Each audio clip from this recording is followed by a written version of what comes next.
মুমিনদেরকে বলা হয়েছে তোমরা কখনো হতাশ হবে না, কারণ তাকদীর লেখা হয়ে গেছে, হতাশ হওয়ার কোনো কারণ নাই। একটা প্রবণতা আমরা সমাজে দেখছি আত্মহত্যার। ইয়াং জেনারেশনকে আমরা নসিহত করবো যে ভুলেও নিজের জীবনকে বিসর্জন দিতে যাবেন। আল্লাহ রাব্বুল আলামিন আপনাদেরকে সৃষ্টি করেছেন তার ইবাদত করার জন্য এবং তার জমিনে তার দিনটাকে প্রতিষ্ঠা করার জন্য। খেলায় খেলায় আপনার জীবনটা নষ্ট করবেন না, ঠিক আছে ভাই? আল্লাহ বোঝার তৌফিক দান করেন। তো কলম সৃষ্টি করার পরে কিয়ামত পর্যন্ত সব লেখা হয়ে গেছে। এখন আমাদের এই পৃথিবীতে তো মানুষ ছিল না, ছিল? এদিকে মনোযোগ দেন। এই পৃথিবীতে কি আগে মানুষ ছিল? এই পৃথিবীতে আগে কি ছিল তাহলে বলেন? হ্যাঁ, মাশাআল্লাহ। এই পৃথিবীতে আগে কি ছিল? এখন ওরা নাই। সবার সাথেই কিন্তু একটা করে আছে, কমপক্ষে কয়টা করে? সবার সাথে কমপক্ষে একটা করে। আর কোন কোন জায়গা আছে যেখানে জিনের বড় বড় আকড়া আছে। পৃথিবীতে যে জায়গাগুলো থেকে ইসলাম বিরোধী অপতৎপরতাগুলো চলে, ওখানে জিনের আকড়া বেশি। আর কথা বুঝতে পারছেন? তো জিন জাতিকে আল্লাহ পাক ধ্বংস করে দিয়েছেন তাদের পাপের কারণে, আল্লাহ দ্রোহিতার কারণে, অবাধ্যতার কারণে। এখন আল্লাহ রাব্বুল আলামিন ইরাদা করলেন পৃথিবীতে আমাদেরকে সৃষ্টি করবেন, মানে মানুষকে সৃষ্টি করবেন। আল্লাহ পাক তার সমস্ত ফেরেশতাদেরকে একত্রিত করলেন। ঘটনাটা কিন্তু খুব ইন্টারেস্টিং। আমি জানি এখানে ওলামায়ে কেরামও আছেন, তবে আমি সবার জন্য প্রযোজ্য হয় এমন কথা বলারই চেষ্টা করছি, কারণ অনেকে হয়তো এগুলো নাও জানতে পারে। তো আল্লাহ পাকের ভাষায় আমি যদি বলি, আল্লাহ রাব্বুল আলামিন বলছেন, বা'দা আউযু বিল্লাহি মিনাশ শাইতানির রাজীম, وَإِذْ قَالَ رَبُّكَ لِلْمَلَائِكَةِ إِنِّي جَاعِلٌ فِي الْأَرْضِ خَلِيفَةً। হে নবী মুহাম্মদ সাল্লাল্লাহু আলাইহি ওয়াসাল্লাম, তুমি স্মরণ করো সেই সময়ের কথা যখন আল্লাহ তোমার রব সমস্ত ফেরেশতাদেরকে ডেকে বলেছিলেন যে ইন্নী জাইলুন ফিল আরদি খলিফা, আমি জমিনে মানে পৃথিবীতে আমার খলিফা পাঠাতে চাই। কি পাঠাতে চাই? আরো জোরে বলেন। আল্লাহ পাক বলেননি পৃথিবীতে মানুষ পাঠাতে চাই, পৃথিবীতে নতুন কোনো মাখলুক পাঠাতে চাই। আমাদেরকে আল্লাহ পাক সম্মানের শব্দে সম্মানিত করেছেন, বিশেষায়িত করেছেন। আমাদেরকে বলেছেন আমরা আল্লাহর খলিফা, আমরা আল্লাহর খলিফা। এখন আমরা আল্লাহর খলিফা, কিন্তু পৃথিবীতে মানুষ খিলাফা শব্দ সহ্য করতে পারে। হ্যাঁ, কি অদ্ভুত না? এটা কোরআনের কি শেষের দিকে আছে না প্রথম দিকে আছে? সূরা বাকারার একদম শুরুর থেকে 3, 4, 5টা পৃষ্ঠা উল্টালে দেখবেন এই একটা আছে। কোরআন তাহলে শুরু থেকে কখনো খুলেও দেখেনি সে ব্যক্তি। প্রমাণ হলো এটা, সে খুলেও দেখে নাই, অথবা দেখলেও সে এড়িয়ে গেছে। আল্লাহ পাক আমাদেরকে বললেন যে পৃথিবীতে আমি আমার খলিফা পাঠাতে চাই। তাহলে আদম আলাইহিস সালামকে আল্লাহ পাক মুহাব্বতের শব্দে, সম্মানের শব্দে বিশেষায়িত করলেন কি বলে?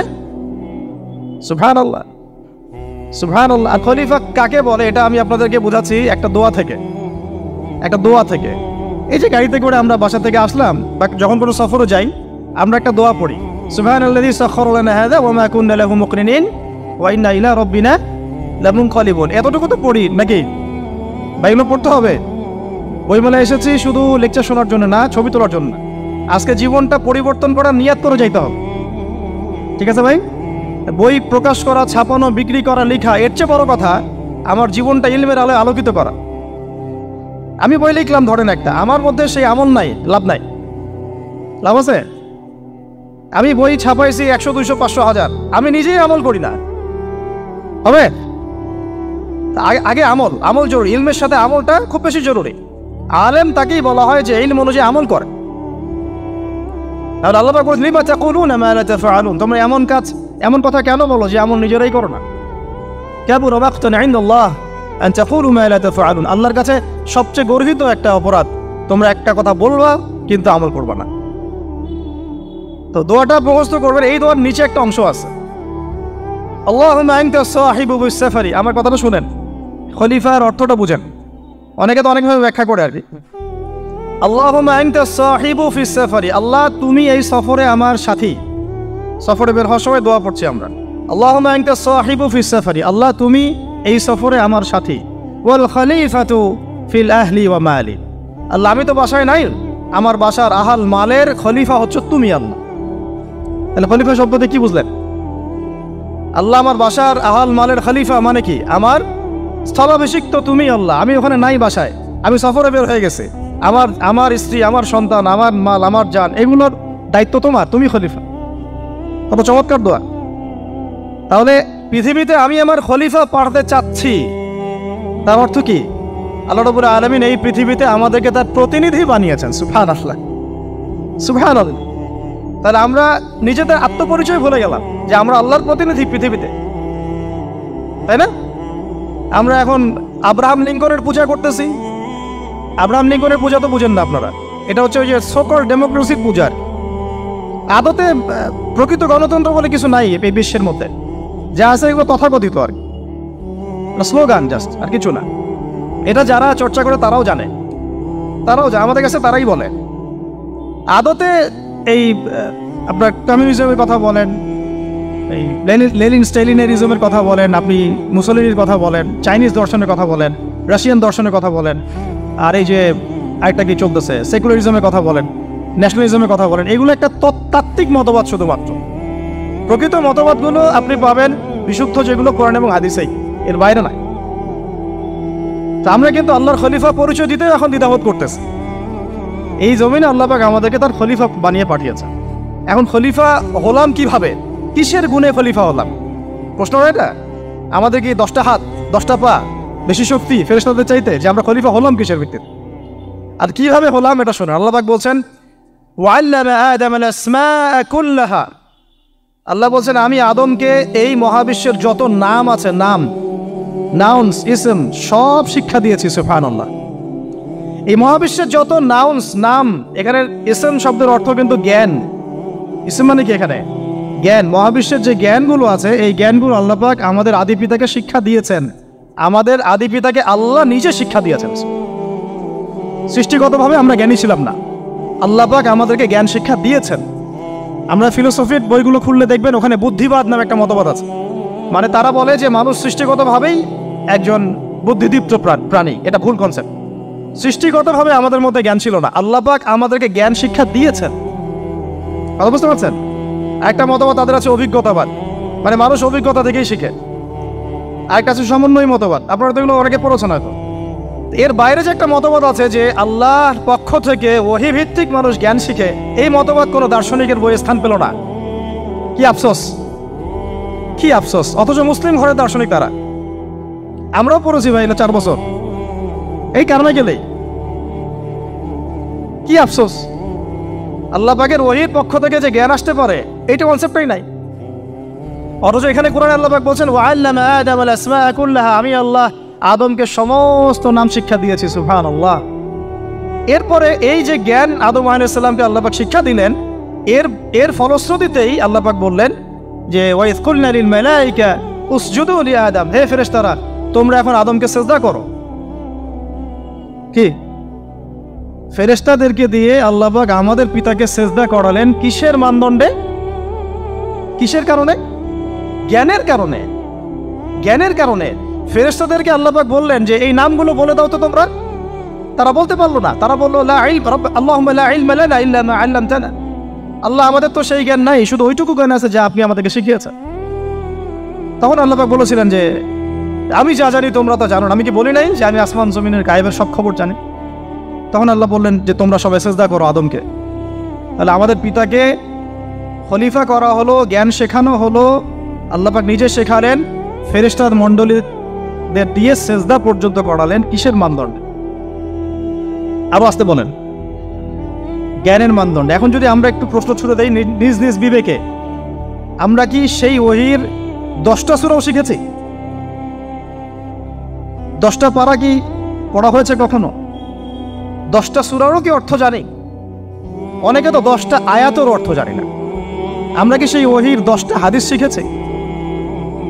তাহলে আমরা কোথায় সম্মান খুঁজতেছি? পশ্চিমাদের কাছে? বলেন। সত্যি সবচেয়ে আফসোস লাগে আমার একটা জিনিস, যে মুসলিমরা আমরা এখন আমাদের আত্মপরিচয় ভুলে যাচ্ছি, আর আল্লাহ পাক আমাদেরকে যেখানে সম্মান রেখেছে ওইখানে সম্মান না খুঁজে আমরা অন্যের দাসত্বের সম্মান খুঁজতেছি। আল্লাহ আমাদেরকে বোঝার তৌফিক দান করেন। এটা অজ্ঞতার কারণে হচ্ছে। আমাদের কাজ তাদেরকে সচেতন করা বা তাদেরকে মেসেজ পৌঁছে দেয়া। আমরা উগ্র পন্থা অবলম্বন করব, আমরা হিকমার সাথে প্রজ্ঞার সাথে মানুষকে বোঝানোর চেষ্টা করব, এগুলো বোঝানোর অংশ। এখন আচ্ছা, আরেকটা কথা আপনাদেরকে বলি, একটা কথা আমি মাঝখানে মিস হয়ে গেছে। এই যে আল্লাহ পাক আমাদেরকে খলিফা করে পাঠিয়েছেন, খলিফার কাজ কি? প্রশ্ন না? আমাদের কাজ কি তাহলে? এই কাজটা আল্লাহ পাক আবার ব্যাখ্যা করেছেন সূরা সদের মধ্যে। কোন সূরায়? সূরা সদ। সদ নামে একটা সূরা আছে, সূরা ইয়াসিনের আগে পড়ে পাবেন। তো এখানে আল্লাহ পাক আরো একজন নবীকে তার খলিফা বলেছেন। সেই নবীর নাম দাউদ আলাইহিস সালাম। কি নাম? আর দাউদ আলাইহিস সালাম কিন্তু এই জেরুজালেম থেকে, যেখানে এখন ওই জায়নিস্টরা বোম্বিং করে আর কি, নিরীহ মুসলিমদেরকে হত্যা করে বিগত 70 বছর থেকে, ওই জেরুজালেম থেকে কিন্তু দাউদ আলাইহিস সালাম বিশ্ব শাসন করেছিলেন। তার পরবর্তীতে তার সন্তান সুলাইমান আলাইহিস সালামও কিন্তু ওখান থেকেই বিশ্ব শাসন করেছিলেন।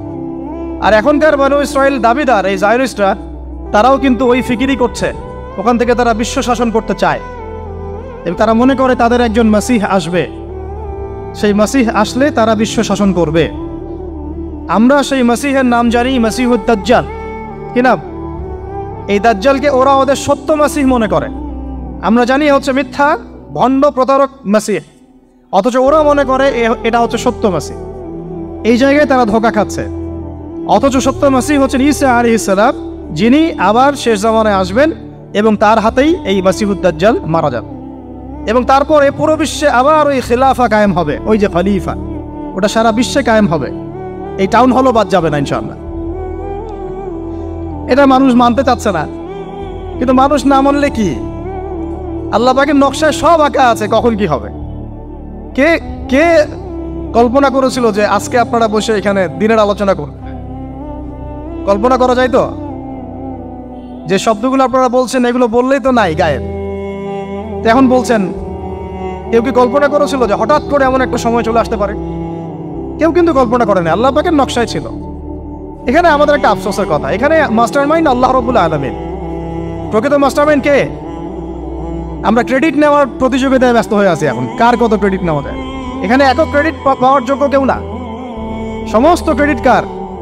আল্লাহ রাব্বুল আলামিন। এটা আল্লাহর সাথে গাদ্দারি করতে যায় না, তাহলে ভুল হয়ে যাবে। কারণ আমি বারবার বলেছি আপনাদেরকে, কোরআন থেকে একটা শিক্ষা আমরা শিখেছি, একটা কম যখন মাজলুম থাকে, দুর্বল মাজলুম জুলুমের শিকার হচ্ছে, আল্লাহ পাক সেই কমটাকে বাঁচান, কোনো না কোনো একজন ত্রাণকর্তাকে পাঠান, কোনো একটা সূরতে আল্লাহ পাক সেই কমকে বাঁচায় দেন। আবার যদি এই নিয়ামতটা পাওয়ার পরে ওই কম আবার এই জুলুম শুরু করে, আবার আল্লাহ দ্রোহিতা শুরু করে, আল্লাহ পাক তার চেয়ে বড় জালেম চাপাই দিন। কথা বুঝতে পারছেন? আল্লাহর সাথে গাদ্দারি করতে চাই না, আল্লাহ পাক আমাদেরকে বোঝার তৌফিক দান করেন। এখন খলিফার কাজটা কোথায় পাবেন? কোন সূরায় ভাই বলেন?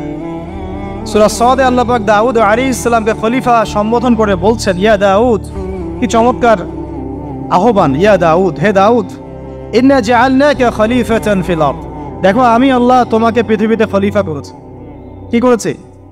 খলিফা করেছে। তোমার কাজ কি শোনো। ফাহকুম বাইনান নাসি বিল হক। বোঝার চেষ্টা করেন একজন খলিফার কাজ কি।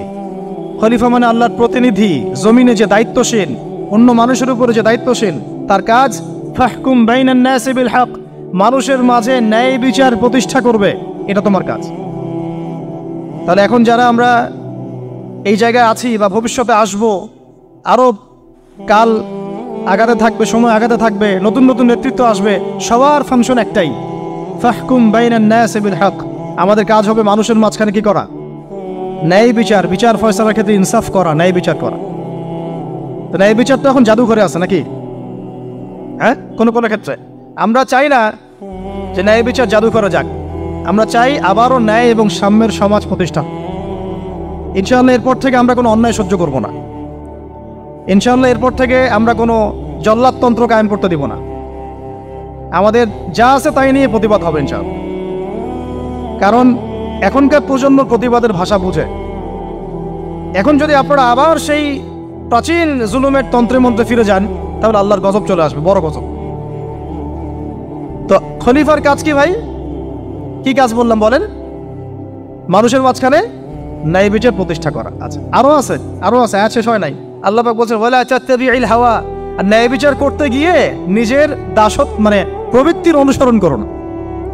ন্যায় বিচার করতে গিয়ে নিজের প্রবৃত্তির অনুসরণ করো না, মন গড়া বিধানের অনুসরণ করো না। আমার মামা, আমার চাচা, আমার খালু পার করে দিও না। প্রবৃত্তির অনুসরণ মানে কি? মন যাচাই তাই করো না। ন্যায় বিচার করতে গিয়ে আল্লাহ পাকের বিধান মেনে চলো।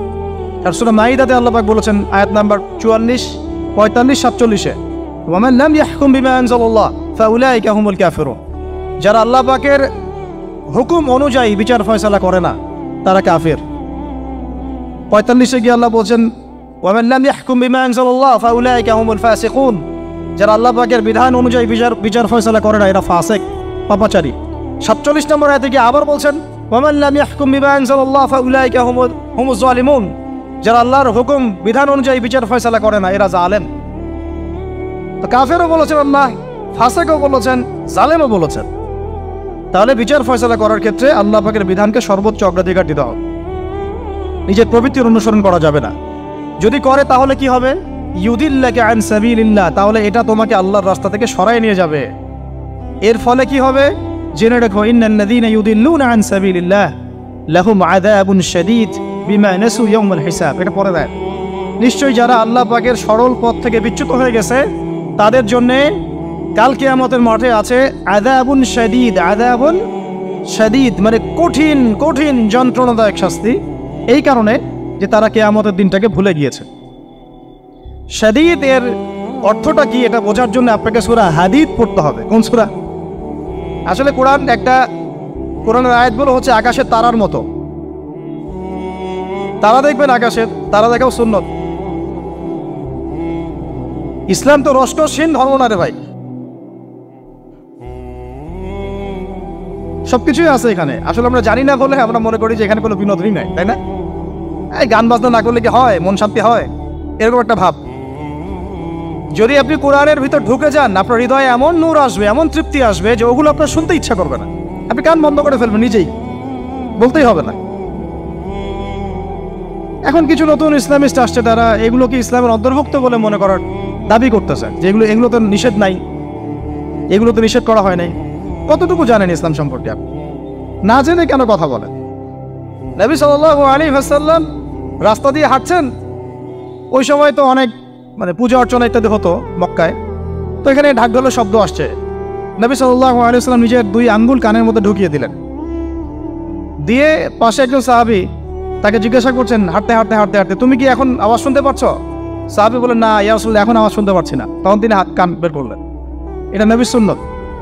আর আমরা নবীর সুন্নতকে উল্টাই দিচ্ছি কিভাবে দেখেন? আমাদের কানেই এখন ইয়ারফোন। উনি যেটা শুনে কান বন্ধ করতেন ওইটা আমরা কানে ঢুকায় রাখছি একবার। আল্লাহ আমাদেরকে বোঝার তৌফিক দান করেন। দেখেন, আমরা তো সবাই পাপী। আমার মনে হয় না আমরা কেউ নবী সাল্লাল্লাহু আলাইহি ওয়াসাল্লামের সুপারিশ ছাড়া পার পাবো, এমনটা মনে হয় না আমার। সবাই পাপী, আপনি আমি, আমরা সবাই। তো যে নবীর সুপারিশ আমরা প্রত্যাশা করছি, সেই নবীর সুন্নতকে যদি এইভাবে অবজ্ঞা করতে থাকি তাহলে কি সুপারিশ পাবো ভাই? কি মনে হয় আপনাদের? অ্যাটলিস্ট সুন্নতকে তো সম্মান করতে হবে নাকি? আল্লাহ বোঝার তৌফিক দান করেন। আমি তাহলে যেটা বলছিলাম যে আল্লাহ পাকের বিধান অনুযায়ী বিচার ফয়সালা করতে হবে, এটা খলিফার কাজ। ন্যায় বিচার করতে হবে মানুষের মাঝখানে, এবং নিজের প্রবৃত্তির অনুসরণ করা যাবে না, তাহলে আল্লাহর পথ থেকে দূরে সরাই দিবে। এখানেই বললাম শাদীদ বুঝতে গেলে আপনাকে কোন সূরা পড়তে হবে? সূরা হাদীদ। আকাশের তারার কথা কেন বললাম? যে আকাশের তারাগুলো যদি মেলাতে পারেন দেখবেন বিভিন্ন শেপ তৈরি হয়। প্রত্যেকটা তারার অবস্থানের গাণিতিক একটা ব্যাখ্যা আছে। যারা অ্যাস্ট্রোনমি নিয়ে পড়াশোনা করেন তারা জানেন, এগুলা সবাই জানবেন না। প্রত্যেকটা তারাকে আল্লাহ পাক এত সূক্ষ্মভাবে স্থাপন করেছেন যে যদি সামান্য একটু ডানে বামে এগুলো সরে যায়, মহাবিশ্বের এই স্থিতিশীলতা নষ্ট হয়ে যাবে। এবং এটার কসমও আল্লাহ পাক কোরআনে করেছেন সূরা ওয়াকিয়ার মধ্যে। কোন সূরা? সূরা ওয়াকিয়াতে আল্লাহ পাক বলেছেন ফালা উকসিমু বিমাওয়াকিইন নুজুম। আমি তারার অবস্থান স্থলের স্থিতির কসম করে বলছি। আল্লাহ পাক এর কসম করেছেন। কত গুরুত্বপূর্ণ জিনিস, ঠিক আছে? তো পরেরগুলো বললাম না। সূরা হাদীদ কেন পড়বেন? সূরা হাদীদ আল্লাহ পাক বলেছেন যে ওয়ানজালনাল হাদীদা ফীহি বাসুন শাদীদ। এই যে শাদীদ বুঝাতে গিয়ে হাদীদে আসছে। আল্লাহ পাক বলছেন যে আমি আল্লাহ পৃথিবীতে আসমান থেকে লোহা নাজিল করেছি। অবাক করার বিষয় না? লোহার খনি খুঁজতেছেন আপনারা মাটির নিচে, তাই না? আল্লাহ পাক বলছেন আমি লোহা নাজিল করেছি। আনজালনা, ঠিক যেমন ইন্না আনজালনাহু ফি লাইলাতুল কদর, আমি লাইলাতুল কদরে কোরআন নাজিল করেছি, আসমান থেকে নাজিল হয়েছে, তাই না?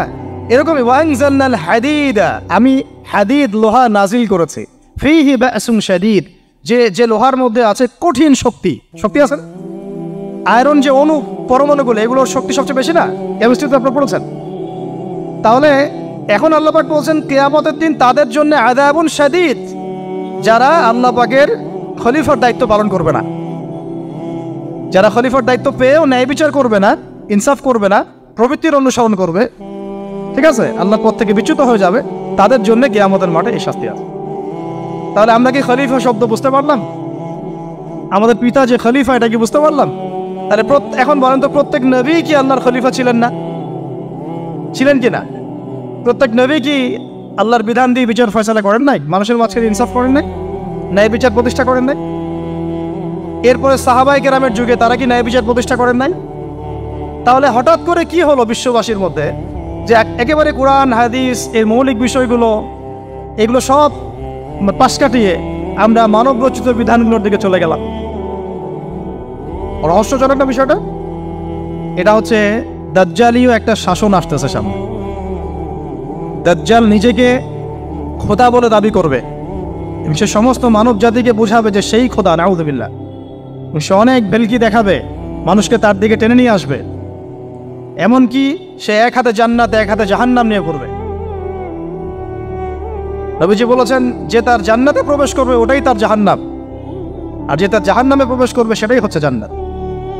তাহলে পুরো বিশ্ববাসীকে আল্লাহ থেকে দূরে সরিয়ে একটা গডলেস ওয়ার্ল্ডে রূপান্তরিত করার একটা তৎপরতা চলছে, লক্ষ্য করতেছেন না? এটা মূলত আপকামিং যে দাজ্জালীয় সভ্যতার ভবিষ্যৎবাণী নবীজি করেছেন, এই দিকেই ওয়ার্ল্ড যাচ্ছে আস্তে আস্তে ওই দিকে যাচ্ছে। তবে নবীজি এটাও বলেছেন সাল্লাল্লাহু আলাইহি ওয়াসাল্লাম যে আমার উম্মতের মধ্যে একটা তয়ফা, একটা দল, কিছু মানুষ সবসময় হকের উপর অটল থাকবে ইনশাআল্লাহ, কিন্তু তাদের সংখ্যা হবে খুব কম। এখন আমাকে আপনারাই বলেন যে ওই হকের উপর অটল থাকতে হলে আমার সেই জ্ঞান লাগবে কি লাগবে না? বলেন। যেই জ্ঞান আমাদের পিতাকে শেখানো হয়েছে, দেখবেন প্রত্যেকটা মানুষের মধ্যে কিছু প্রতিভা আছে, সৃজনশীলতা আছে না? একটা বুদ্ধিদীপ্ত একটা তাড়না মানুষের ভিতরে কাজ করে। এটা কোত্থেকে আসছে জানেন? আমাদের পিতার ডিএনএ থেকে আসছে। আমাদের পিতার ডিএনএ থেকে। আমরা কিন্তু সবাই তার সন্তান। এরপরে পৃথিবীতে মানুষ পাপাচারে যখন লিপ্ত হলো প্রচন্ড রকম, তখন নূহ আলাইহিস সালামকে আল্লাহ পাক পাঠান এবং তিনি প্রায় 950 বছর দাওয়াতের কাজ করলেন। 40টা বা 80টা পরিবার ইসলাম কবুল করল। তখন আল্লাহ পাক এই মুমিনদেরকে বাদ দিয়ে সবাইকে গারদ করে দিলেন, ধ্বংস করে দিলেন। মানে আমরা যারা পৃথিবীতে এখন বেঁচে আছি, যে আপনি আমি, আপনাদের নাম আমি জানি না, আমরা যারা বেঁচে আছি, আমরা কিন্তু কোনো না কোনোভাবে ওই 40 বা 80 পরিবারের সন্তান। আমরা আত্মীয়, কিন্তু আমরা সবাই কিন্তু আত্মীয়, জানেন? 40টা বা 80টা পরিবার বাদ দিয়ে বাকি সব মানুষকে আল্লাহ পাক ধ্বংস করে দিয়েছিলেন নূহ আলাইহিস সালামের মহাপ্লাবনে। ঘটনা জানেন না? 40 বা 80টা পরিবারকে বাদ দিয়ে বাকি সবাইকে আল্লাহ পাক ধ্বংস করেছেন ওই মহাপ্লাবনে। তাহলে এখন এই বিশ্বে যত মানুষ আছে তারা কয়টা পরিবারের সন্তান? ওই 40-80। আমরা কোনো না কোনোভাবে একে অপরের আত্মীয় হই। মুসলিম অমুসলিম সবাই, মুসলিম অমুসলিম সবাই।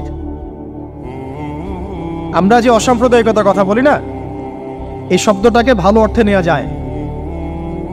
কি অর্থে? অন্যান্য ধর্মাবলম্বী মানুষ যারা, তারা তাদের ধর্ম স্বাধীনভাবে পালন করবে, কোনো সমস্যা নেই। আমরা তাদের এই কাজে বাধা দিতে যাব না। একইভাবে আমরা আমাদের ধর্ম স্বাধীনভাবে পালন করব, তারা এখানে কোনো বাধা দিতে পারবে না। সিম্পল। তারা তাদের উৎসব তাদের মতো পালন করবে, আমরা আমাদের উৎসব আমাদের মতো পালন করব। না আমি মূর্তি পাহারা দিতে যাব, আর না আমি মূর্তি ভাঙতে যাব। সিম্পল। আমি পাহারাও দিতে যাব না, ভাঙতেও যাব না।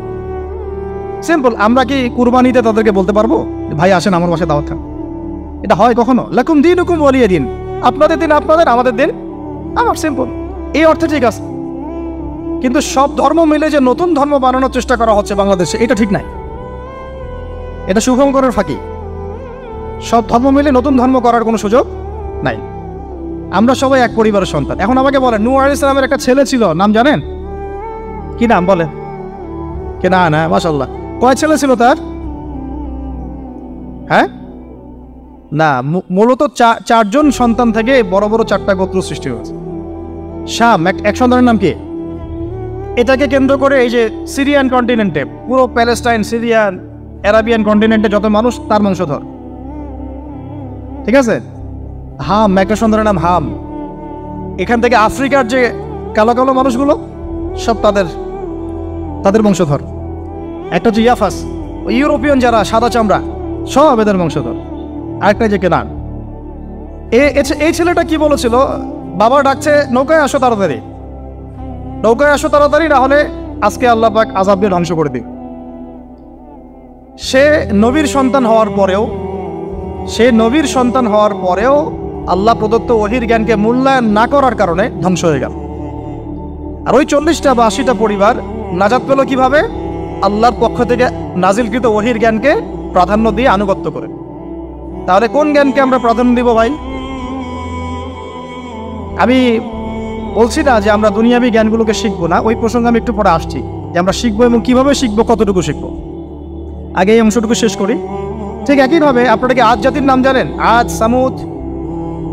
ওই যে সৌদি আরব এখন যেখানে লাইন বানাচ্ছে, লাইন প্রজেক্ট, ওই আল ওলা বলে, আল ওলা লাইন প্রজেক্ট বানাচ্ছে, দেখবেন অনলাইনে। ওই জায়গা দিয়ে নবী সাল্লাল্লাহু আলাইহি ওয়াসাল্লাম তাবুক যুদ্ধের সময় গিয়েছিলেন। যাওয়ার সময় তিনি বলেছিলেন, তোমরা মাথা নিচু করে কান্নাকাটি করতে করতে এখান থেকে অতিক্রম করো। সাহাবীরা মাথার উপর কাপড় দিয়ে কান্নাকাটি করতে করতে জায়গাটা পার করেছেন, কারণ ওই জায়গায় সামুদ জাতি ছিল যাদেরকে ধ্বংস করা হয়েছে। ওটা হচ্ছে এখন পর্যটন স্পট। সুবহানাল্লাহ। তো আদ এবং সামুদ জাতিকে আল্লাহ পাক ধ্বংস করলেন, কিন্তু তাদেরকে করেন নাই যারা ওহীর জ্ঞানকে প্রাধান্য দিয়েছেন। ইব্রাহিম আলাইহিস সালাম কোন জ্ঞানের বদৌলতে আল্লাহকে চিনলেন? মানব রচিত জ্ঞান নাকি আল্লাহ পক্ষ থেকে নাজিলকৃত জ্ঞান? বলেন। মূসা আলাইহিস সালাম কোন জ্ঞানের বদৌলতে ফিরআউনের মতো এই যে কি বলবো প্রতাপশালী একজন শাসকের সামনে দাঁড়িয়ে বুক ফুলিয়ে ইসলামের দাওয়াত দিলেন? কোন জ্ঞানের আলোকে? ওহীর জ্ঞান। আর ওহীর জ্ঞান যখন নাজিল করা হয়েছে তখন তিনি দোয়াটা পড়ছিলেন, রব্বি ইশরাহ লি সাদরি ওয়া ইয়াসসির লি আমরি ওয়াহলুল উকদাতাম মিন লিসানি ইয়াফকাহু কওলি। প্রত্যেক নবী, ইউসুফ আলাইহিস সালাম কারাগারে 12 বছর থেকেছেন। কত বছর? 12 বছর। আমাদের অনেক ভাই এরকম 5 বছর, 7 বছর, 10 বছর, 12 বছর থেকেছে আছে। এমনও মানুষ আছে, এখন বলা যায় তাই বলি, যে ওই যে একটা শব্দ শুনেছেন, আয়না ঘর, ওখানে দীর্ঘদিন ছিল, তারপরে নাই, কোথায় গেছে আল্লাহই ভালো জানে। ইউসুফ আলাইহিস সালামও এরকম কারাগারে ছিলেন। কত বছর? 12 বছর। কিন্তু আল্লাহ পাক তাকে এমন একটা জ্ঞান শিক্ষা দিয়েছিলেন, তিনি স্বপ্নের ব্যাখ্যা বলতে পারতেন, যে কোনো স্বপ্নে। রাজা স্বপ্ন দেখলেন যে 7টা গাভী, জীর্ণ শীর্ণ গাভী, মোটা তাজা গাভীকে খেয়ে ফেলছে, স্বপ্নের ব্যাখ্যা কেউ দিতে পারেন। কিন্তু ওই জেলখানায় 2 জন ছাড়া পাওয়া মানুষ, ছাড়া পাইছে 2 জন আর কি, 2 জনের মধ্যে একজন বেঁচে আছে, একজন নাই। মানে 2 জন বসে বসে ইউসুফ আলাইহিস সালামকে বলছিলেন যে আমরা একটা স্বপ্ন দেখলাম যে আমার মাথায় রুটি আছে, পাখি এসে রুটি খেয়ে ফেলছে। আর আমি স্বপ্ন দেখলাম যে আমি শরাব পান করাচ্ছি, ব্যাখ্যা কি ইউসুফ? তোমাকে সত্যবাদী বলে জানি। ইউসুফ আলাইহিস সালাম বললেন, তোমার মাথায় রুটি যেটা খেয়ে নিচ্ছে, তার মানে তোমাকে শুলদণ্ড দেওয়া হবে। আর তুমি যে পানি পান করাচ্ছ, তার মানে তুমি নাজাত পাবে, ছাড়া পাবে। হলেও তাই। আর যে নাজাত পাবে তাকে ইউসুফ আলাইহিস সালাম বলে দিলেন যে তুমি রাজদরবারে গিয়ে আমার কথা বলো, আমার কথা আলোচনা করো। তো সে ভুলে গিয়েছিল। পরে যখন এই স্বপ্নটা দেখলো বাদশা, তখন বাদশা সবাইকে ডাকলো, ডেকে বললো যে এই গাভীর স্বপ্নের ব্যাখ্যা কি? তখন এই ব্যক্তির মনে পড়ছে, আর ইউসুফ তো ব্যাখ্যা দিতে পারে। সে গিয়ে ইউসুফ আলাইহিস সালামকে ডেকে নিয়ে আসতেছে যে এই রাজা স্বপ্ন দেখছে, ব্যাখ্যা কি? স্বপ্ন কিন্তু আপনার কাছে শুনে একটা স্বাভাবিক মনে হচ্ছে, আরে গাভীর আবার স্বপ্নের কি ব্যাখ্যা? তখন ইউসুফ আলাইহিস সালাম ব্যাখ্যা দিলেন যে 7 বছর ফসল ফলবে আপনাদের এলাকায়, তারপরের 7 বছর হবে দুর্ভিক্ষের সময়। কিসের সাথে কিসের ব্যাখ্যা? এই জ্ঞান কে শিখালেন তাকে? এই ইন্টারপ্রিটেশনের জ্ঞান কে শিখালেন? তাহলে জ্ঞানের মূল উৎস কে? আমার কথা বলার উদ্দেশ্য কি বুঝতে পারছেন? যত জ্ঞান তার মূল উৎস কে? স্বপ্ন একটা জ্ঞান, যদি সেটা সত্য হয়। আর জেনে রাখবেন, কিয়ামতের আগে আগে মুমিনদের স্বপ্ন বেশি বেশি সত্য হবে। ঠিক আছে? মুসা আলাইহিস সালামকেও সেই আল্লাহই জ্ঞান শিক্ষা দিলেন। ঈসা আলাইহিস সালাম এই কুষ্ঠরোগীর গায়ে হাত বুলালে ভালো হয়ে যায়, হ্যাঁ? অন্ধ ব্যক্তির মানে চোখে হাত বুলালে ভালো হয়ে যায়। এমনকি মৃত ব্যক্তিকে তিনি বলছেন কুম বিইজনিল্লাহ, আল্লাহর হুকুমে দাঁড়িয়ে যাও, দাঁড়িয়ে গেল। এই জ্ঞান কে দিয়েছেন তাকে? দাউদ এবং সুলাইমান আলাইহিস সালাম এই যে পশু পাখির ভাষা বুঝেন, সুলাইমান আলাইহিস সালাম পিঁপড়ার ভাষাও বুঝেন। আপনাদের সায়েন্স কি পিঁপড়ার ভাষা বুঝে? হ্যাঁ, আমরা তো এখন সায়েন্সকে সবকিছুর মানদণ্ড মনে করি, তাই না? সায়েন্স যদি বলে হ্যাঁ তাহলে হ্যাঁ, না বললে না। মানে এমন একটা ভাব দেখেন, সায়েন্সকে আমরা ইলাহ বানাইছি, ইলাহ, উপাস্য। সায়েন্স যদি বলে যে পৃথিবী থেকে অমুক অমুক কোটি কোটি আলোকবর্ষ দূরে একটা গ্রহের সন্ধান পাওয়া গেছে, নাম দিল ধরেন যে আলফা এক্স ওয়াই জেড কিছু একটা, ওখানে হুরপড়ি আছে, হ্যাঁ, ওখানে দুধের সাগর আছে, মধুর সাগর আছে, তো মানুষ তখন বিশ্বাস করা শুরু করবে, হ্যাঁ হ্যাঁ তাই তো, তাই থাকতেই পারে। নাসা বলেছে না হয়ে পারে, নাসা মন্তব্য করেছে না হয়ে পারে। ওরকম যদি বলে অনেক দূরে একটা আগুনের একটা বিশাল ইয়া পাওয়া গেছে, গ্রহ পাওয়া গেছে, ওখানে আযাব দেওয়া হয়, শাস্তি দেওয়া হয়, ওখানে অন্য মাখলুক আছে, ওদের ভাষায় এলিয়েন আর কি, মানুষ বিশ্বাস করে। কিন্তু আল্লাহ পাক কোরআনে বলছেন যে সুলাইমান আলাইহিস সালাম পিঁপড়ার ভাষাও বুঝতেন, ওই কথা বিশ্বাস করতে চাচ্ছে না। সুলাইমান আলাইহিস সালাম বাতাসে ফ্লাই করতে পারতেন, এটা বুঝতে পারতেছে না, বিশ্বাস করে না। তাহলে ওই প্রযুক্তি না থাকলে এয়ারক্রাফট কিভাবে আবিষ্কার করলেন? যে প্রযুক্তিগুলো পৃথিবীতে চলে গেছে ইতিমধ্যে, ওগুলো ভবিষ্যতেও আসতে পারে। যেমন একটা প্রযুক্তির কথা বলি, সুলাইমান আলাইহিস সালাম বসে আছেন, একজনকে বললেন না সাবার রানী বিলকিসের সিংহাসন কে নিয়ে আসতে পারবে? একজন বললো যে আপনি উঠে দাঁড়াইতে যতক্ষণ সময় লাগে এর মধ্যে নিয়ে আসুন। উনি বললেন যে হবে না, এটাতে হবে না, তুমি স্লো, তুমি 3G 4G না, এত স্লো স্পিডে আমার হবে না। এই কথা বলেন নাই, মজা করলাম আর কি। আমাদের ইউটিউবাররা আবার এই অংশ কাট করে আবার প্রচার করে দিতে পারে। দেখেন কিসের সাথে কি ব্যাখ্যা করলো।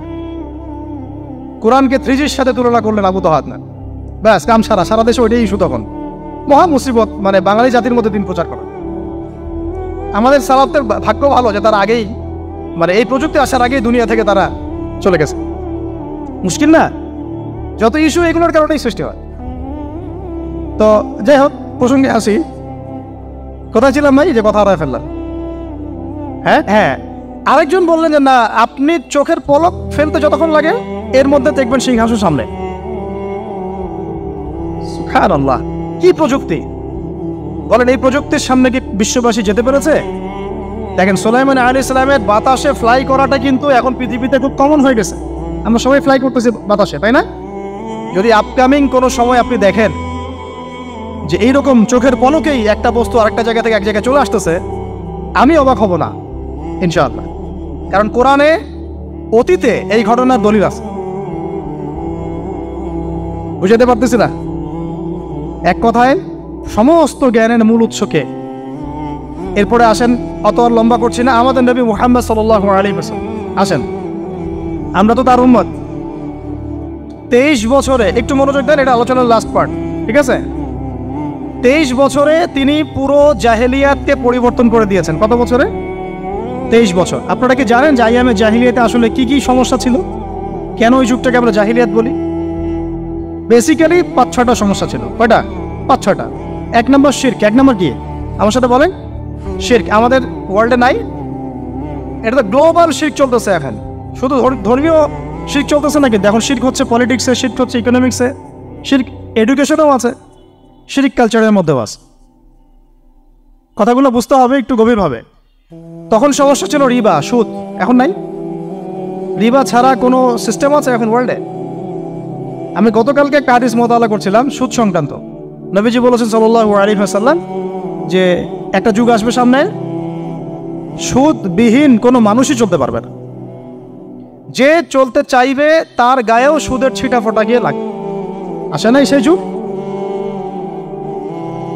সুবহানাল্লাহ, কিভাবে তিনি এত স্পেসিফিকলি কথাগুলো বলতে পারেন? নিশ্চয়ই তিনি এমন একজন সত্তার কাছ থেকে জ্ঞান পেয়েছেন যিনি সব জানেন, অতীত বর্তমান ভবিষ্যৎ, তাই না? এমনকি নবীজি বলেছেন ইমামুল মাহদির সময় যে 10 জন ঘোড়সাওয়ার বের হবে এবং তারা গিয়ে খোঁজ নিতে যাবে যে দাজ্জাল বের হয়েছে কিনা, নবীজি বলছেন আমি সেই 10 জনের নামও জানি, তাদের বাবার নামও জানি। সুবহানাল্লাহ। সুবহানাল্লাহ। কিয়ামতের মাঠে আলী রাদিয়াল্লাহু আনহু, আবু বকর রাদিয়াল্লাহু আনহু, ওমর, উসমান রাদিয়াল্লাহু আনহুম আজমাইন, তাদের হিসাবটা কেমন হবে ওইটাও নবী সাল্লাল্লাহু আলাইহি ওয়াসাল্লাম আগেই বলে দিয়েছেন। সবচেয়ে দ্রুত হিসাব হবে এই উম্মতের আলী ইবনে আবি তালিব রাদিয়াল্লাহু আনহু। যাবেন, বেরোবেন, শেষ। কি মানুষ, তার জীবনীটা পড়ে দেখবেন। আমি শেষের দিকে বলে দিব আপনাদেরকে আজকে, এবং এটা রেকর্ডেড থাকবে, ইনশাআল্লাহ অনলাইনে দিয়ে দিব, যে আপনারা কোন কোন সাবজেক্টের বই কিনবেন। বইমেলা তো শুধু মানে আসলেন একটা র্যান্ডমলি বই কিনলেন এমন না, টপিক ধরে ধরে সাবজেক্ট ওয়াইজ বই কিনতে হবে। ঠিক আছে ভাই? বই কেনার পিছনে টাকা পয়সা খরচ যদি না করেন, মানে দিনের জন্য অর্থ ব্যয় করার মানসিকতা না থাকে, এলেম পাওয়া যাবে।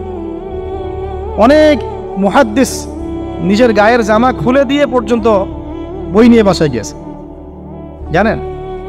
তাদের সমস্ত সম্পত্তি বিক্রি করে দিয়েছেন বই কেনার জন্য। আজকে সকালে আমাদের এক ভাই মজাকারা করছিলেন যে আমারই এক ওস্তাদ, বাংলাদেশের অনেক বরেণ্য একজন আলেমে দিন, প্রবীণ আলেমে দিন, তার কথা আলোচনা হচ্ছিল যে তিনি কিতাব পড়তে পড়তে পড়তে হঠাৎ একটা কিতাব তিনি খুঁজে পাচ্ছেন না। তো ছাত্রদেরকে পাঠালেন যে খুঁজে নিয়ে আসো তো, কোথায় আছে, কেউ খুঁজে পায় না। তিনি নাকি ওযু করে এসে নামাজ, 2 রাকাত নামাজ পড়ে বাচ্চার মতো হাউমাউ করে কান্নাকাটি শুরু করলেন, আল্লাহ আমার সেই কিতাব কোথায় গেল, আমার কিতাবটা এনে দেন। তলাবুল ইলম কাকে বলে দেখেন, ইলমের তালেব, ইলমের ছাত্র কাকে বলে? এই যে ইলমের ছাত্র, আমরা কি ছাত্র হইতে পারছি? একটা বইয়ের দাম যদি দেখি 100 টাকা, বাস আমাদের গায়ে লাগে। 100 টাকা দিয়ে তো আপনার গার্লফ্রেন্ডকে নিয়ে বসতে গায়ে লাগে না, বসলে তো 500 টাকা চলে যায়। আর এখনকার মেয়েরা তো খায়ও বেশি, ডেটিংয়ের সময় আর কি, তাই না? অনেকে দেখা যায় যে এটাকেই প্রফেশন বানায় ফেলছে না। জিনা থেকে বাঁচতে হবে, জিনা থেকে বাঁচতে না পারলে কলবে আল্লাহ নূর আসবে না। আল্লাহ পাক আমাদের কথাগুলো বোঝার তৌফিক দান করেন, আমিন। জিনা, আবার বলছি, জিনা থেকে বাঁচতে হবে, অন্যথায় কলবে নূর আসবে না। আল্লাহ পাক আমাদেরকে বোঝার তৌফিক দান করেন, আমিন। কোথায় ছিলাম ভাই? বলেন। 1 নাম্বার কি ছিল? শিরক। 2 নাম্বার রিবা, সুদ। ওইটা বলতে গিয়ে হাদিসটার কথা বলেছিলাম। এই সুদটা কি এখন বেশি না কম? এখন সুদ মানুষ খাচ্ছে, যুক্তিও দিচ্ছে যে এই যুগে এখন সুদ না খাইলে কি চলে? একদিন একটা মসজিদে বয়ান করছিলাম, তো মসজিদে বয়ানের মাঝখানে একজন দাঁড়ায় গেল, দাঁড়ায় আমাকে বলছে যে ওস্তাদ, হুজুর বুঝলাম আপনার সব কথা ঠিক আছে, এখন আমার 1 লাখ টাকা ধার লাগবে, আমি কোত্থেকে নিব? বলেন, আসলে উত্তর দিবেন কি? হ্যাঁ, সুদের ক্ষতিকর বিষয়গুলো যেমন বলতে হবে, সুদবিহীন ব্যাংকিং সিস্টেম এবং অর্থনৈতিক ব্যবস্থাও তো চালু করতে হবে। সেটা কি? সেটা হচ্ছে যাকাত। সেটা কি? যাকাত, সাদাকা এবং কর্জে হাসানা, এগুলো তো চালু করছি না আমরা শুধু কথা বলছি তাত্ত্বিক যে সুদ হারাম। আমিও তো অনেক জায়গায় বলছি, কারণ বলতে হচ্ছে না, আপনারা জানাতে তো হবে। সুদের পাপের সবচেয়ে নিম্ন শাখা হচ্ছে মায়ের সাথে জেনা করা, সর্বোচ্চ শাখা হচ্ছে আল্লাহ এবং তার রাসূলের সাথে যুদ্ধ করা। একটা হাদিস বুখারীতে এরকমও আসছে, বুখারীতে কি তিরমিজিতে, আমি রেফারেন্সটা ভুলে যাচ্ছি, তবে হাদিসটা সহিহ। নবী সাল্লাল্লাহু আলাইহি ওয়াসাল্লাম বলেছেন, যে ব্যক্তি 1 দিরহাম সুদ খায় সে যেন 36 বার জেনা করে। আর আপনারা তো জানেন, এটা আমার বলার দরকার নাই, 4 শ্রেণীর মানুষকে নবীজি অভিশাপ দিয়েছেন, যে নিজে খায়, তারপরে যে সুদ দেয়, যে লিখে রাখে, যে সাক্ষী থাকে। তা আমি বলতে যাচ্ছি, আইয়ামে জাহিলিয়াতে এই সুদটা ছিল, আমাদের এই বর্তমান ওয়ার্ল্ড অ্যাফেয়ার্সে নাই। বাংলাদেশ একটা কান্ট্রি হিসেবে চিন্তা করবেন না, আপনি গ্লোবালি চিন্তা করবেন, কারণ এখন একটা দেশ স্বতন্ত্রভাবে চলতে পারে না। ওয়ার্ল্ড ব্যাংকের সাথে আপনাকে ডিল করতে হবে, IMF এর সাথে। আমি যদি প্রেসিডেন্ট হই, তাও আমাকে করতে হবে, আপনি হলে আপনাকেও করতে হবে। তো কথা বলে তো শুধু কথা বলে লাভ নাই, আপনার বিকল্পটা কি? আসলে বিকল্প ব্যবস্থাটা কি? এটা তো মূল কথা। ইকোনমিক্স নিয়ে কতগুলো কিতাব আছে এখানে, ইসলামিক ইকোনমিক্স নিয়ে আমরা কতগুলো কিতাব ছাপাইছি, বর্তমান ওয়ার্ল্ড অ্যাফেয়ার্স নিয়ে আমরা কতগুলো কিতাব ছাপাইছি। নবী সাল্লাল্লাহু আলাইহি ওয়াসাল্লাম বলেছেন, শেষ জামানার সবচাইতে আমার উম্মতের উপর ভয়াবহ ফিতনা হচ্ছে মাসিহুদ দাজ্জাল। কি নাম বলেন? এখন আপনি আমাকে মাদ্রাসার পুরো সিলেবাসে কন্টেন্টে আমাকে দাজ্জাল নিয়ে একটা ফ্যাকাল্টি দেখান, আছে? কয়টা কিতাব আছে? সবচেয়ে ভয়াবহ ফিতনা নবীর মুখে, নিজের মুখে বল, সবচেয়ে ভয়াবহ, এর চেয়ে ভয়াবহ কোনো ফিতনা আসে নাই, আসবেও না। তো এখন আপনি আমাকে বলেন যে এই ফিতনা সংক্রান্ত কতগুলো কিতাব আপনার কাছে আছে বাসায়, বলেন? তাহলে গ্যাপস আছে না আমাদের মধ্যে, গ্যাপ ফিল আপ করতে হবে। কথাগুলো বলার উদ্দেশ্য হচ্ছে গ্যাপসটা ফিল আপ করা। তো এই রিবার সমস্যাটা এখনো আছে। আল্লাহ পাক আমাদেরকে রিবা মুক্ত জিন্দেগি দান করেন আমিন। এবং আমি রিকোয়েস্ট করব বিনয়ের সাথে যে আমাদের ঊর্ধ্বতন কর্তৃপক্ষ যারা আছেন, শুধু একটা কাজ করেন না, একটা কাজ একটা বছর করেই দেখেন না কি হয়। প্রত্যেকটা মুসলিম, অমুসলিমদের কথা বলছেন, যেহেতু এটা খিলাফা স্টেট না, সেহেতু অমুসলিমরা এখানে জিজিয়া দিবে না। খিলাফা স্টেটে অমুসলিমরা জিজিয়া দেয়, এটা তো খিলাফা স্টেট না, এটা তো ডেমোক্রেটিক স্টেট এবং সেকুলার স্টেট। শুধু মুসলিমদের কাছ থেকে যাদের নিসাব পরিমাণ সম্পদ হয়েছে জাকাত দেওয়ার, সবার কাছ থেকে রাষ্ট্রীয়ভাবে বাধ্যতামূলক জাকাত নেন, দেখেন না অর্থনীতি সচল হয় না হয় না। একটা বছর নিয়ে দেখেন না কি হয়। কেউ এই উদ্যোগ গ্রহণ করতে পারতেছে না। কেন হচ্ছে না আমরা বুঝতে পারতেছি না। কর্জে হাসানার এনজিও চালু করা যায়। আমরা অনেক সংগঠন করছি, সোশ্যাল, অরাজনৈতিক ইত্যাদি রাজনৈতিক। আমরা ইকোনমিক এনজিও খুব একটা করতে পারছি, কিন্তু এই জায়গাগুলো দখল করে ফেলছে। দেখেন কারা কারা, নাম বলতে চাচ্ছি না। এবং যারা যারা দখল করছে তারা কিন্তু এখন রাষ্ট্রের অনেক বড় বড় জায়গা হস্তক্ষেপ করতেছে। ইভেন ট্রান্সজেন্ডারের মতো ইস্যু কিন্তু তারা ঢুকাই দিচ্ছে ভিতর, ঢুকায় না? উত্তরবঙ্গ জুড়ে পুরো উত্তরবঙ্গে ঘুরে আসেন, দেখেন কাদের তৎপরতা বেশি। নীলফামারীতে সফর করে দেখলাম যে ওখানে একটা গ্রামের মধ্যে 24টা এনজিও কাজ করতেছে, শুধুই সব। তারপরে মানুষ তামাক চাষ করে খাচ্ছে। একটা দল দাবি করতেছে নবী সাল্লাল্লাহু আলাইহি ওয়াসাল্লাম ছাড়াও আরো নাকি নবী আসতে পারে, নাউযুবিল্লাহ। এবং ওই যে মির্জা গোলাম আহমেদও তাদের অন্তর্ভুক্ত। মানুষ ওই দলের নাম লিখাচ্ছে চাকরির জন্য, ব্যবসা করতেছে তারা দেশের মধ্যে। আরে ভাই, শুধুমাত্র তাত্ত্বিক কথাবার্তা না, আমাদের আসলে আমাদের সংগ্রামটা কিন্তু বহুমুখী। শুধু ইলম অর্জন তো একটা বেসিক জিনিস, এই বেসিকটাই এখনো হচ্ছে না আমাদের। ইলম অর্জনটা বেসিক জিনিস, এটাই হচ্ছে না। এরপরে আপনার অর্থনীতি সমৃদ্ধ করা, সংস্কার করা, সমাজ সংস্কার করা, রাজনৈতিক অঙ্গনগুলোর মধ্যে যে অরাজকতা, এগুলোকে সংস্কার করা, কত কাজ আমাদের। কিন্তু আমরা কিন্তু একটা জায়গাতেও স্থির নাই। ইভেন একটা মাসালাতেও আমরা এক জায়গায় আসতে পারতেছি না, ঐক্যবদ্ধ হতে পারতেছি না। আমরা খুবই ব্যাকডেটেড চিন্তা করতেছি এই জায়গাতে। অথচ আমাদের উচিত ছিল এই প্রবলেমগুলোকে আরও 30-40 বছর আগে সলভ করা। তাহলে এখন হয়তো আপনি ভালো কিছু পেতেন। আমাকে একটা প্রতিষ্ঠান দেখান যেখানে নুরানি থেকে নিয়ে, মানে নুরানি থেকে দাওরা বা ক্লাস নার্সারি থেকে মাস্টার্স, এরকম সিলসিলায় ইসলামিক শিক্ষা এবং জেনারেল শিক্ষাকে একত্রিত করে একটা সিলেবাস মেনটেন করে পড়ানো হচ্ছে। আমাকে কয়েকটা প্রতিষ্ঠানের নাম বলেন, আমি ওখানে আমার মেয়েকে ভর্তি করাব। আমাকে দেন, রেডিমেড দেন, আমার ছেলেকে ভর্তি করাবো। আমরা ফিকির করতেছি না। এটা হওয়া উচিত ছিল বিগত 30 বছর আগেই। আমি আপনাদেরকে বলি যে প্রকাশনা সংস্থার ভাইরা আছেন অনেকে এখানে। ধরেন আমাদের রংপুরের কোনো ভাই আপনাদেরকে পুরো 1 বিঘা জমি দিল, বা ধরেন 5 বিঘা জমি দিয়ে দিল, ঠিক আছে? আর আমরা সবাই মিলে দেশবাসীর কাছ থেকে টাকা কালেক্ট করে একটা কনস্ট্রাকশন দাঁড় করে প্রতিষ্ঠান দাঁড় করালাম, একেবারে অনার্স, মানে নুরানি থেকে নিয়ে, মানে প্লে গ্রুপ থেকে নিয়ে মাস্টার্স, এরকম ফ্যাকাল্টি আর করলাম। এখন ভাই আপনারা যারা বই প্রকাশ করতেছেন, আমাকে কি আপনারা বই দিতে পারবেন? প্রত্যেকটা ক্লাসে আমি কোন কোন বই পড়াবো পারবেন? আমাকে কি সিলেবাস দিতে পারবেন? কথা বলেন। প্লে গ্রুপে কোন কোন বই পড়াবো আমাকে দেন। নার্সারিতে দেন, STD 1-এ দেন, 2-তে দেন, 3-তে দেন, 5-এ দেন। এভাবে আপনি আমাকে ক্লাস 10 পর্যন্ত দেন। তারপরে কি আপনি আমাকে অনার্স, মাস্টার্স, এই ফ্যাকাল্টিগুলো আলাদা আলাদা, এগুলো কি ইউনিভার্সিটি আদলে আপনি কি আমাকে সাজা দিতে পারবেন? আমরা জায়গা দিব, টাকা দিব, প্রতিষ্ঠান করে দিব। প্রকাশনা সংস্থা থেকে কি আমরা এতটুকু পেতে পারি? তাহলে কাজের ক্ষেত্র আসলে কোনগুলা? আজকে আদনান ভাইয়ের একটা বই নিয়ে পড়তেছেন, কালকে অমুক ওস্তাদের একটা বই নিয়ে পড়তেছেন, আজকে এইটা, কালকে সেইটা। কনস্ট্রাকটিভ পড়াশোনাটা কোথায়? ধরেন এই যে আমাদের এক ভাই, পরিচিত ভাই, ওই ভাই যদি বলে যে আমি ভাই একসময় দিনের পথে ছিলাম না, এখন ইসলামের পথে আসছি, তো আমি এখন আলেম হইতে চাই। কি হইতে চাই? আলেম হইতে চাই, কিন্তু আমার মাদ্রাসায় পড়ার কোনো সুব্যবস্থা নাই। আচ্ছা, এখন কি তাকে আমরা 5 বছর বা 10 বছরের মধ্যে আলেমের সমপর্যায়ে নিয়ে যেতে কি পারবো? সেই সিলেবাস কি আমার কাছে আছে? বলেন। অথচ বিশ্বাস করেন, আরবি ভাষা না জানলে কেউ কোরআন জানতে পারবেই না। আমি এখন এটা শক্ত করে বলি যে কোরআন শেখা যেমন ফরজ, আরবি ভাষাটা শিক্ষা করাও ওয়াজিব। এখন আমাদের 80% জেনারেল শিক্ষিত ছেলে পেলে কিভাবে আরবি শিখবে? কিভাবে তারা আকীদা শিখবে, কিভাবে তারা কোরআনের তাজবিদ শিখবে, তাদাব্বুর শিখবে, তাফসির শিখবে, হাদিসের এরাব দেওয়া শিখবে, ইবারত পড়া শিখবে, কিভাবে তারা নাহু সরফের জ্ঞান অর্জন করবে, কিভাবে তারা উসুলের জ্ঞান অর্জন করবে, কিভাবেই বা তারা বড় বড় ধরেন ফিকহ শাস্ত্রের জ্ঞান, তারপরে এদিকে উসুলে হাদিসের জ্ঞান, তাফসিরের জ্ঞান, আরো বড় বড় ফ্যাকাল্টিগুলো, কিভাবে তারা বড় পর্যায়ের আলেম হবে আমাকে বলেন। প্রোডাক্ট দেন, প্রোডাক্ট, এবং এমন এমন আলেমের প্রোডাক্ট যে আলেমরা সারা ওয়ার্ল্ডকে ডিল করতে পারে, মানে ইন্টারন্যাশনাল স্কলার। এখান থেকে যাবে ইউকেতে গিয়ে দাওয়াতি কাজ করে আসবে, অস্ট্রেলিয়ায় গিয়ে দাওয়াতি কাজ করে আসবে, মালয়েশিয়ায় গিয়ে দাওয়াতি কাজ করে আসবে।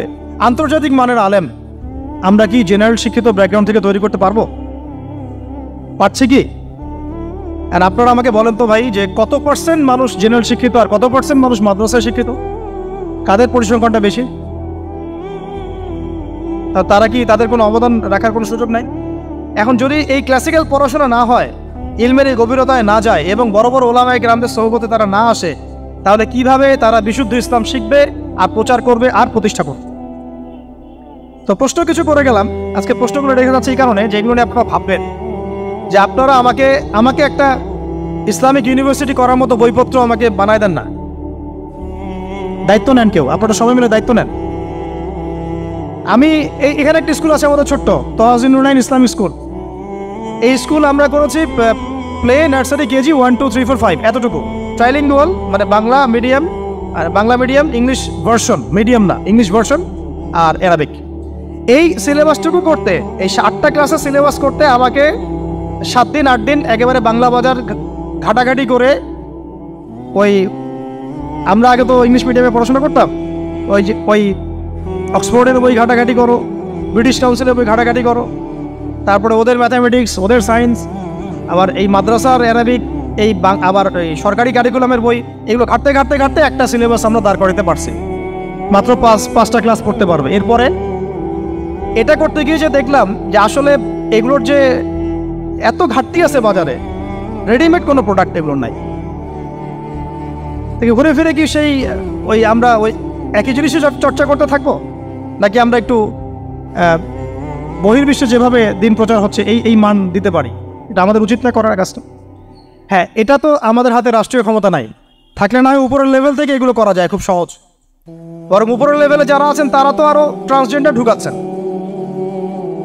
আপনারা তো এলজিবিটি ঢুকাচ্ছেন। তাহলে এই কাজগুলো কাদের করতে হবে? তাহলে বেসরকারিভাবে করতে হবে। এখন আমরা যারা বইকে ভালোবাসি, জ্ঞানকে ভালোবাসি, আল্লাহকে ভালোবাসি, রাসূলকে ভালোবাসি, চাই যে আমরা যা করছি আমাদের পরের প্রজন্মটা মানুষের মতো মানুষ হোক। কাজ কি কম না বেশি আমাদের বলেন? সেই ক্ষেত্রে কাজগুলো কিন্তু ওইভাবে হচ্ছে না ভাই। একটা বিষয়ের বই সবাই ছাপাচ্ছি, কেন? কি দরকার আছে? একটা বিষয়ের বই আমি সবাই ছাপাচ্ছি। একটা জিনিস, একটা হিস্ট্রির একটা কিতাব অনেকগুলো প্রকাশনী আপনারা করতেছেন, একই বই ফাইজুল কালাম সবাই করতে আছে।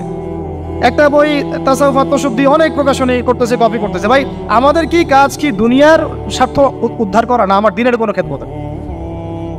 আমার কথায় মাইন্ড করবেন না, আমি মাইন্ড করার মতো কথা বলছি না। আমি বলছি আপনাদেরকে আরো যেন কনস্ট্রাকটিভ হয় কাজগুলো।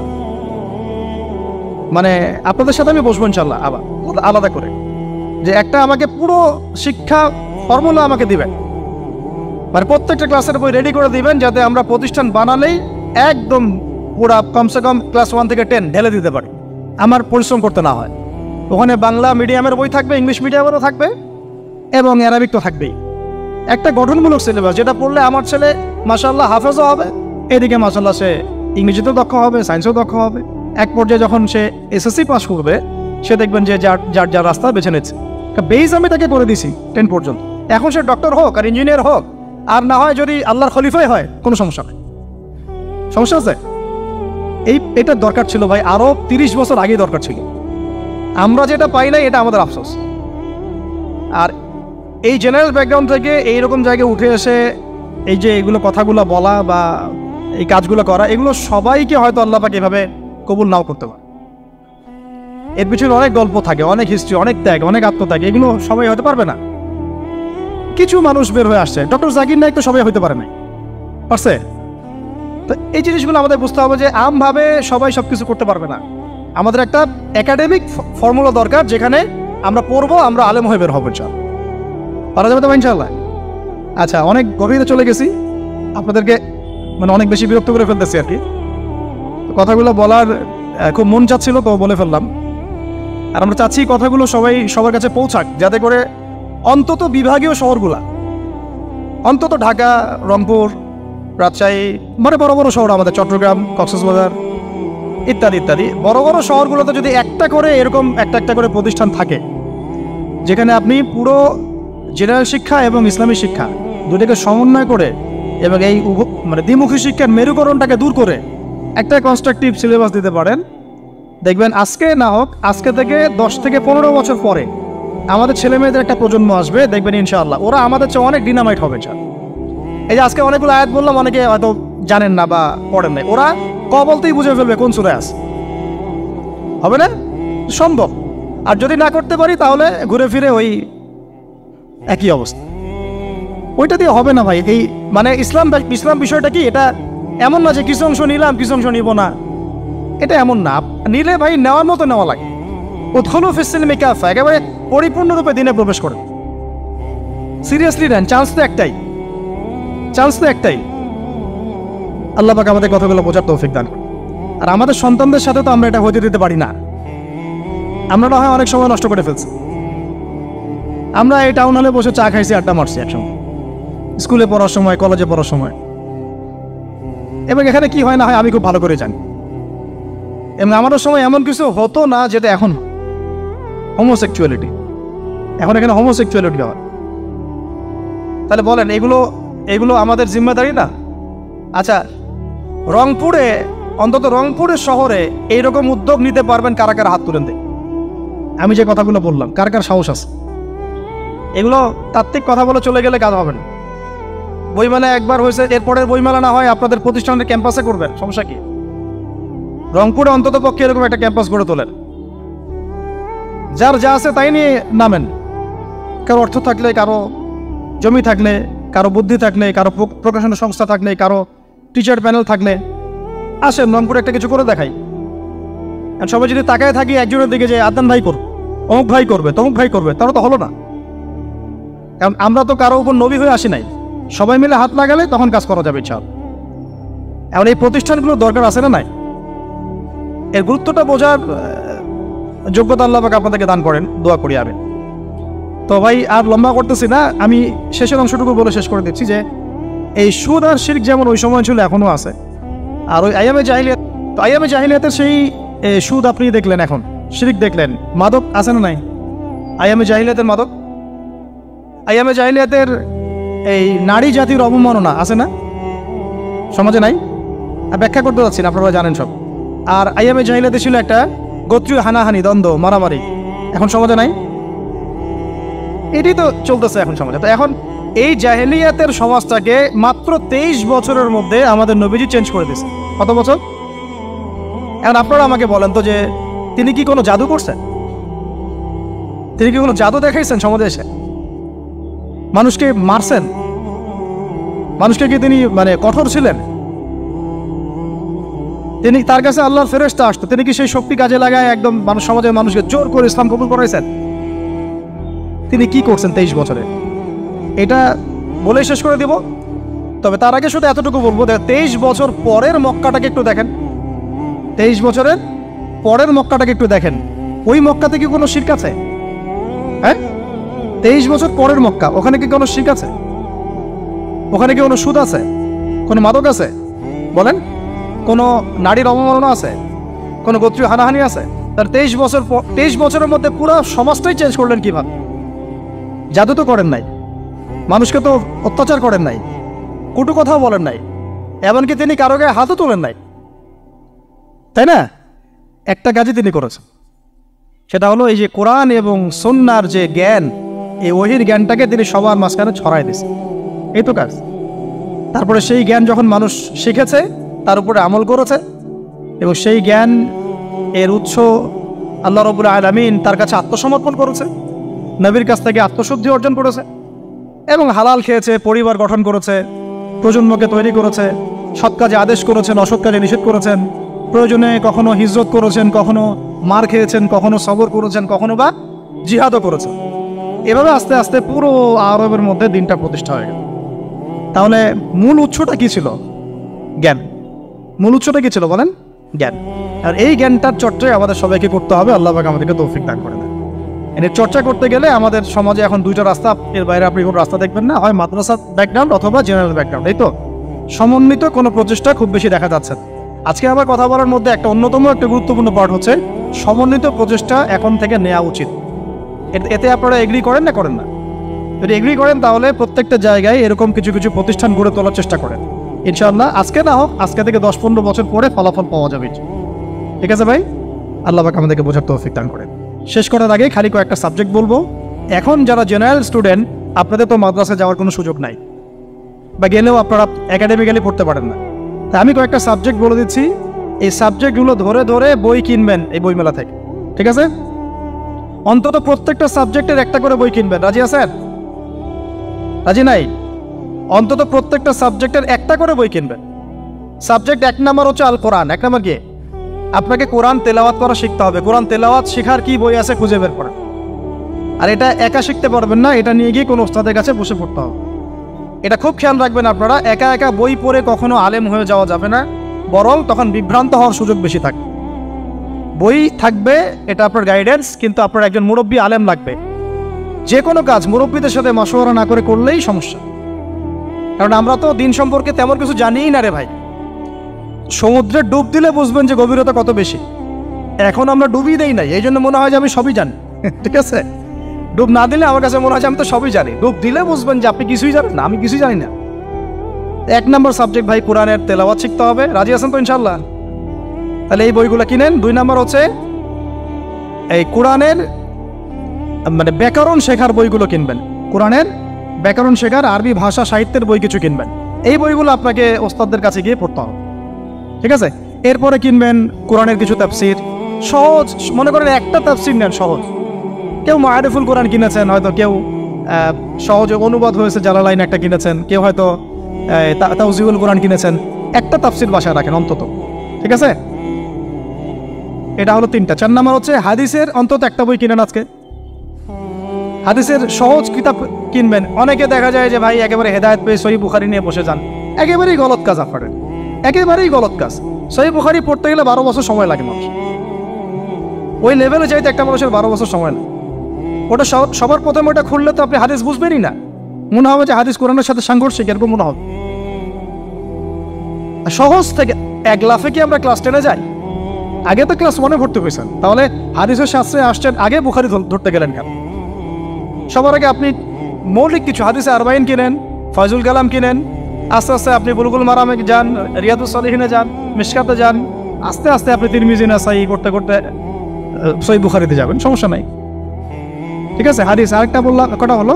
4টা-5টা। হ্যাঁ, আগে বল কি কোরআন, আরবি ভাষা সাহিত্য, তারপরে তাফসীর আর হাদিস। 4টা বলেছে। 5 নম্বর হচ্ছে সিরাত। 5 নম্বর কি? নবীর জীবনী যে পড়ে নাই সে নবীকে চিনে না।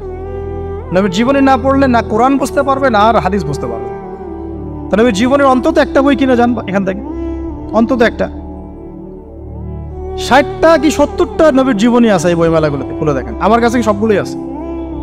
এই চট্টগ্রামে ভাইরা যখন ছিলেন লালখানে কয়দিন আগে, আমি ভাইদের কাছ থেকে বই কিনেছি, নিজে কিনেছি প্রায় 70,000 টাকা